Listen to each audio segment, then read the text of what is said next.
Kyle Larson just got here. If you couldn't hear. Is that the chopper? The crowd. He's ready to roll.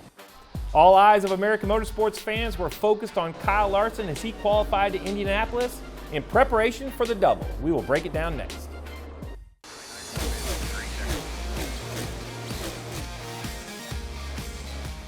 Welcome into a new episode of NASCAR Inside the Race, presented by our friends at Consumer Cellular. North Wilkesboro 2.0, new pavement, same all-star race, fireworks in the air, fireworks in the garage. Let's start with the fight. Altercation, Kyle Busch, Ricky Stenhouse Jr. What did you make of all of this, on track and off? On track, I thought I didn't understand it. I watched it and rewatched it. Yeah, Ricky Stenhouse made an aggressive move to the middle when Kyle slid up the racetrack. He left the lane open.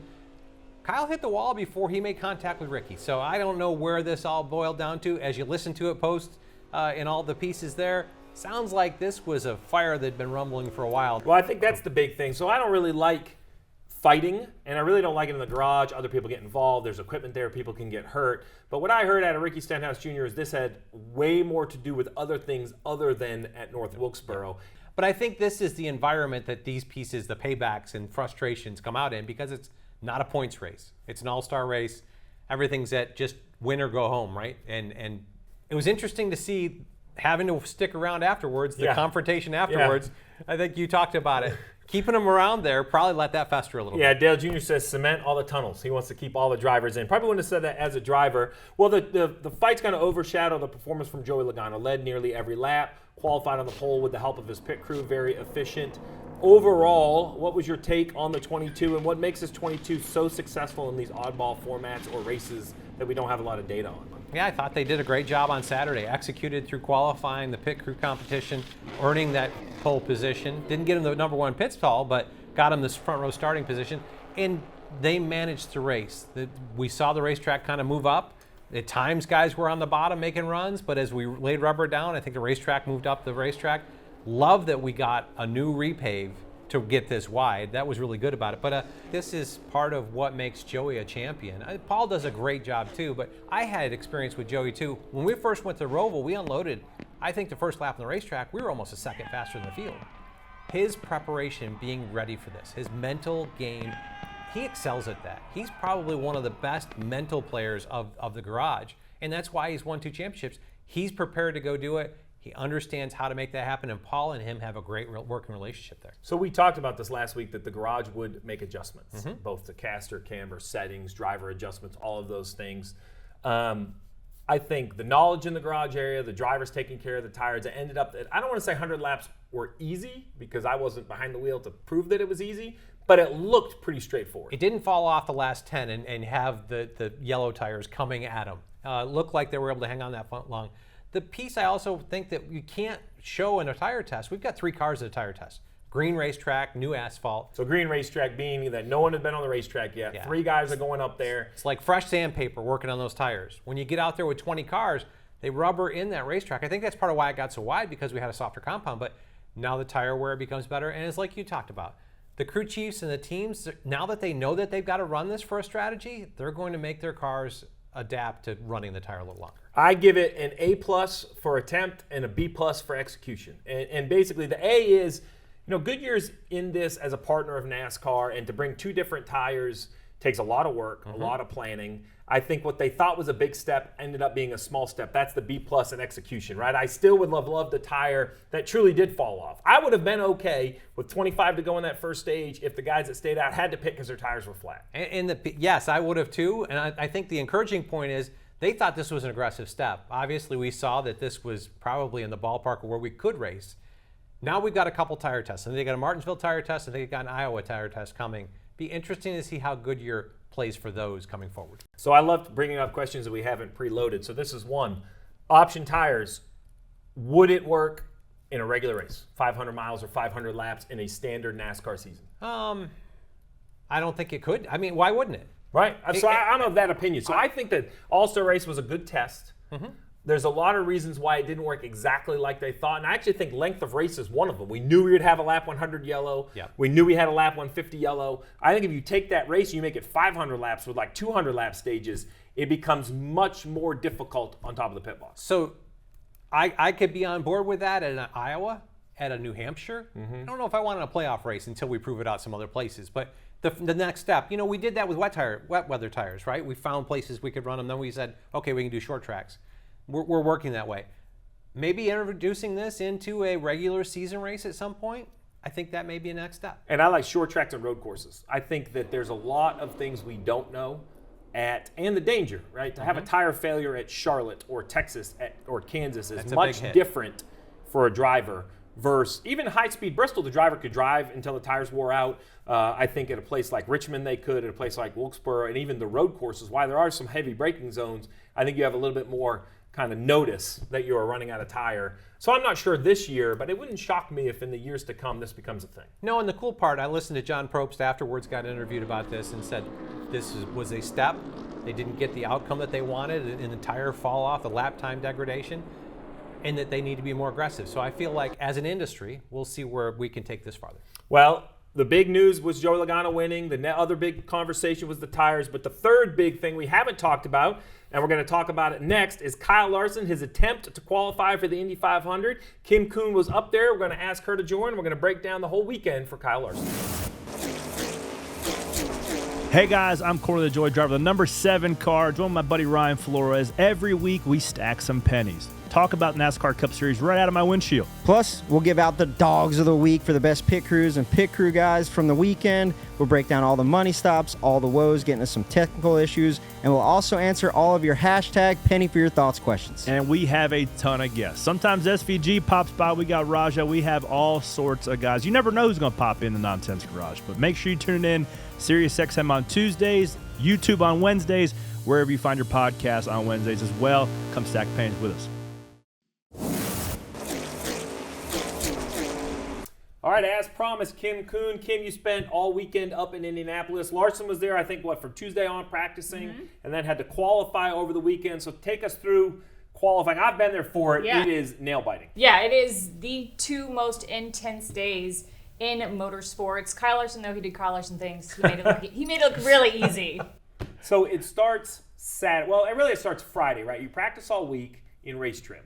Then you turn the boost up, which is basically way more horsepower. You were asking how much. I don't know how much, but I can tell you that the speed is overwhelming. It's about 100 horsepower more. Okay. The boost is. Okay. So that's on Friday. He gets a couple runs. And then on Saturday, everybody gets one attempt before the session basically turns into free-for-all. Friday night, though, they do a random draw because the order does matter because temperatures change throughout the day. But Saturday is a long day. It is 7 hours. So each team gets the opportunity to present their car a guaranteed one time. So you go through the line, you present your car, then after that, you have the opportunity to do subsequent runs. Now, why would a team want to do subsequent runs? Well, maybe you're outside the top 30. Maybe you're outside the top 12 and you want to be the fast 12. Maybe you're really confident about your car and you know you're going to be part of the fast 12 and the conditions have changed and they're closer to what's going to be on Sunday. You want to test things out, see how it runs. Or this other kind of option is your first run was a disaster. And that's what we saw with Kyle Larson. He had to abort his first run, that first presentation, because he had that plenum fire. So essentially, Kyle Larson did not exist when it came to the Indy 500 after his first presentation. So walk me through, we kind of know the rundown in the show, but bring me onto pit road, right? So Kyle Larson, this has been over a year, right? A year of building. He goes out for qualifying, which is everyone nerve-wracking. He has this issue. Was he still the Kyle Larson we know? Was it, oh shucks? Absolutely. Now, that's not the case for the team. If you were watching the pit box and all the people that were working on that car, you could get a sense of they were puckered up. They were on the edge.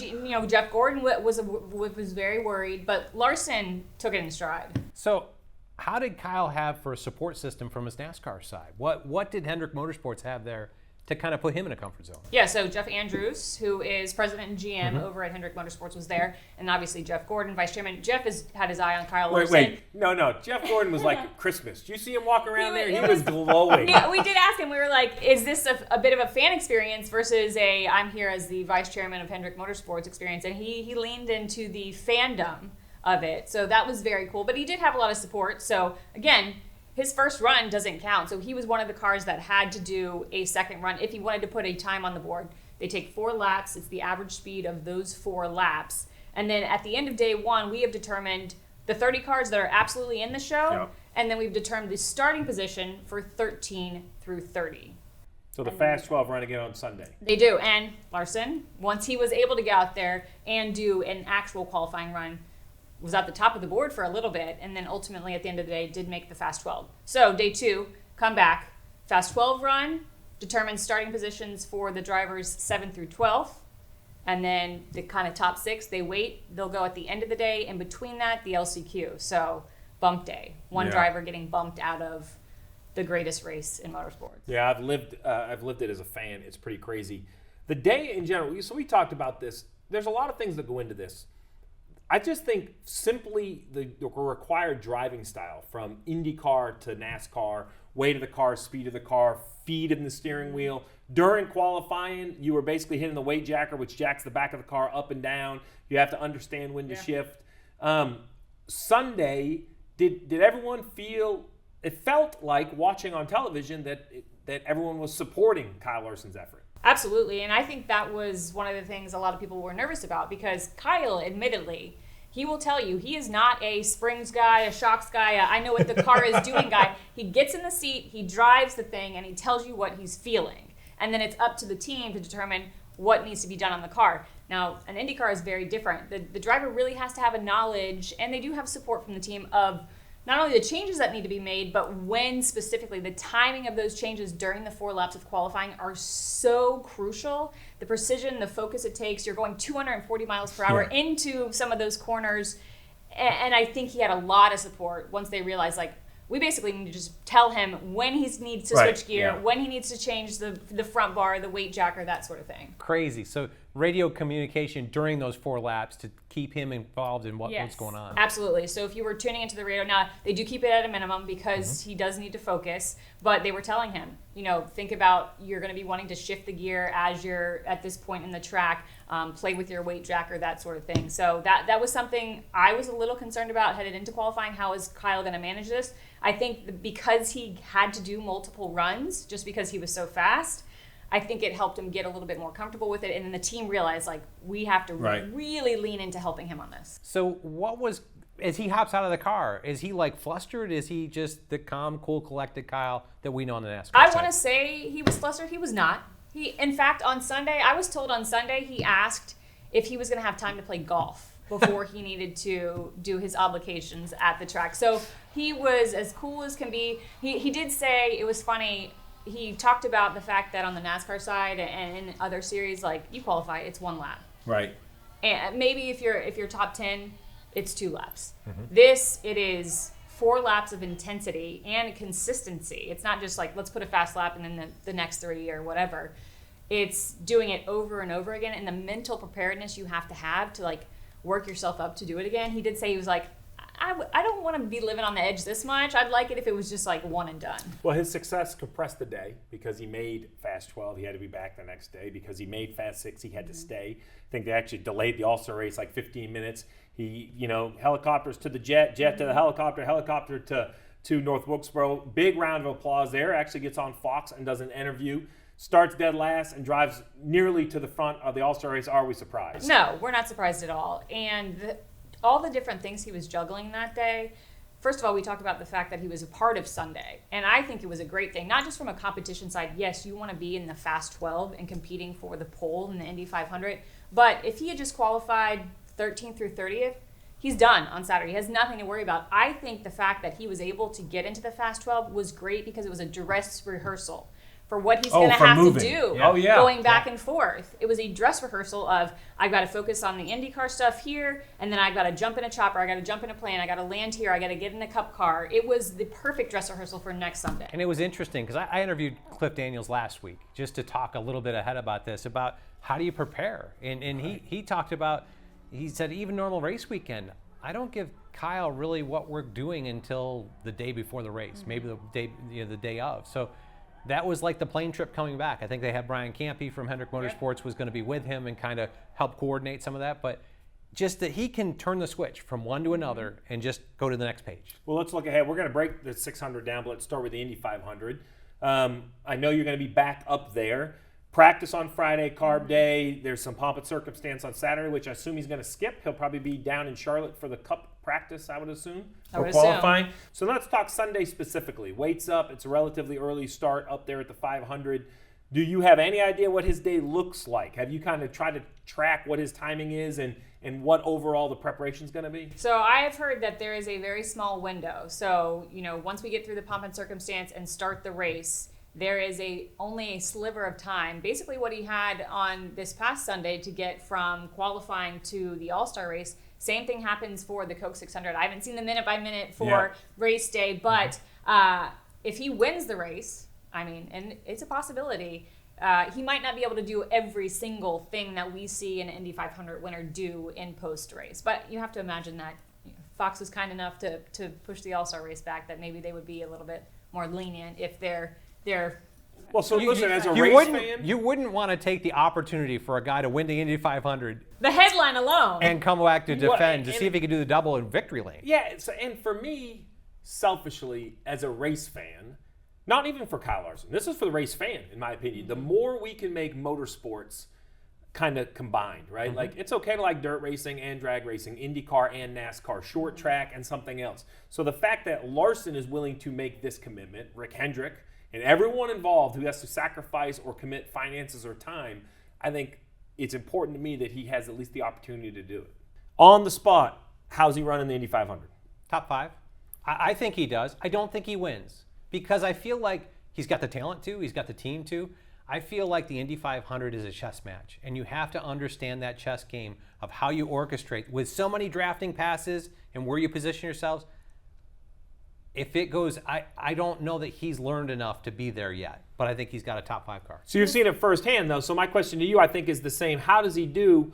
But with the speeds are so different, everything is so different. Has he been able to make any comparison to his day job over in NASCAR? Yeah, it was interesting. He was able to compare it to the Cup car. That was the closest thing in any seat he's been in that he said the IndyCar felt like. He likened at least qualifying to running at Texas in 3 and 4, the edginess of it, the I'm about to lose it feel of it. Now, an IndyCar way faster. We're talking over 200 miles per hour, a lot more grip. If we're talking about a race kind of scenario, he did say the Cup car gives him a little bit of an understanding because it runs tight. And an IndyCar runs tight, but it runs much tighter than you get in the Cup side of things. The one thing I'll bring up, because to answer the question, I think he can win it. I think he has the talent. Will he? Look, I hope so, but I don't know. The only thing is the IndyCar guys don't get a lot of 500-mile races. After covering the Indy 500, I think we underestimate 500 miles because we do it so often. It's a different world over there. That's all they talked about is the length of the race and being in position and understanding all that. So I know that it's a different position and putting himself in a different, but it's still a long race, and I think he has more experience than other. And speaking of long, Kim, thanks for joining us. Yeah. Safe travels back to Indianapolis, but it's not just the Indy 500, it's the Coca-Cola 600, NASCAR's longest race. Todd, you and I will break that down, all 4 segments worth, next. I'm Ryan Flores. Join Kim Kuhn and myself each and every week at Around the Track. We'll get you ready for the upcoming race weekends from short tracks to the Cup Series, whether you'll be attending in person or watching from home. Coming your way each week is the best bets to win some easy money and driver suggestions to help pump up your fantasy lineups. Around the Track also tells you what to watch for in the NASCAR Regional Series and which young phenom drivers to keep your eye on. Plus, our At Traction segment gives you all of the fan activities, concerts, and tailgating fun at the track. Be sure to check out Around the Track each and every Wednesday on NASCAR's YouTube channel. All right, Indy 500, Coke 600. There's 1,100 miles of racing on Sunday. Let's break down the second race. 600 miles, first big change, 4 stages. Yeah. Because it's 600 miles, we have 4 stages instead of 3. Yeah, adds an extra 10 points to the day, makes it the most important race of the year. But yeah. Wait. You can't just jump over that. I forget about that. So an extra 10 points because we're still going to pay stages at every point. So now you can, in theory, win 30 stage points. Not only that, you could win, what? I don't know. Do the math. 8 points. Because playoff points. Because there's 3. Yeah. 8 playoff, 30 stage points, 8 playoff points. Yeah. This is a big race. I mean, it should be. It's a Coke 600. So we'll break it down. I mean, really simply, this is what it looks like, right? It looks so easy. I could tell you no matter how many times you run it, you get to like this area right here, and you can't believe there's over 100 laps to go in the race, right? You're in the 3rd stage, and it's a long stage. Fuel runs, breakdown. Let's just talk about this. You basically have to stop once in every stage for fuel at some point. Right. And you look at it, fuel window's probably going to be in the upper 60s, so splitting it in half at 50, that's probably going to happen. 50 to around 50. So let's talk about how you would set up for this race. So it's interesting because some people talk about running it backwards or forwards. How I would look at it is, because points are so important, I'm racing it's probably 2 100-lap races and then a 200-lap race, because I'd probably give up the finish of the third stage to position myself to win the race. So that would be my priority. It would be to score points here, and now this is unpopular, but I would give up points there to have a chance at the end of the race. That's the stage finish I would throw away if the opportunity dictated and I could pit maybe right before the stage because of a yellow. And that's going to come by a caution that happens in this area, and cycling you back. And it's going to have to be close enough. It's going to have to be within, I would say, 15 laps of the stage end to cycle you in a different position after you've made the second one. But really, you look at this, you've got 12 sets of stickers, so you got 11 sets of stickers laying. And if you break this down the way that we talked about, you're going to split in half. You're going to come at the stage break. You're going to split in half. You're going to come at stage break. You're looking at numbers. You need what? That's seven sets. 1, 2, 3, 4, 5, 6, 7. You started on 1. So you've used 8. You've got another 3 or 4 laying in the box. You've got opportunities if those cautions come to put yourself in a different position. So I advanced it actually already because it's not only the longest race, but the time of day. It'll start at 6 p.m. on Fox. Why does that matter so much? Well, this is really the reason, right? Because it's going to start with the sunshine. It's going to go into the shade. And I think what's impressive is, let's look at the blue line, air temperature. It's going to cool a little bit, right? It's going to cool. I think this is from 2022. Last year he ran kind of on Monday, so this was the last good data from a standard 600. It goes from mid-80s to high 70s. Not that big of a change. But what happens is, with the sun going down, the track temperature goes from well over 100 into the mid-80s. We've seen tire wear conversations at Bristol. We've seen tire wear conversations at just this last week at North Wilkesboro. A 20 to 30 degree shift of track temperature is everything on car balance. It's huge. It's huge. And when you watch these temperatures come closer together, the racetrack frees up. That's something. Charlotte is phenomenal about You're that. the first guy. Everybody talks about how it gets tighter. Everything I have in my notes says that right there is going to turn better and be way looser. Yes. Yeah. As these two lines converge, and if they ever get to the point that they cross, you better be ready to work on your race car, because it definitely needs. You need to keep up with it. Okay, so where do you panic? That's a serious question. So if you're good at lap 100, you're good right here. We're going to assume it's the same temperature. All right, so we're about 100, about 98 degrees track temp. We're 85 ambient. We're 100 laps into the race. We're at 7:30. Sun's starting to crest. Shadows in 1 and 2. If I'm good at that point, I got to work on my race car. You think you're free up? So you're going to start tightening up a little every stop? Yes. And before I even start the race, I'm going to build my tire sets. You and I have been through this. I'm going to build my tire sets. We've got probably a 16th or an 1/8 inch of stagger that we, with the different tires that you kind of sort out and put together. I'm going to work those so that they get tighter as the race goes on. I'm going to work a lot of things so that I don't have to make major adjustments, but I'm going to have an air pressure adjustment plan. And when you get to some of these places, I'm going to start making chassis adjustments in the green flag cycles, where it's not going to cost me as much to try to anticipate getting ahead of it. So you always talk about good and bad racing. I'm going to bring back a Coke 600.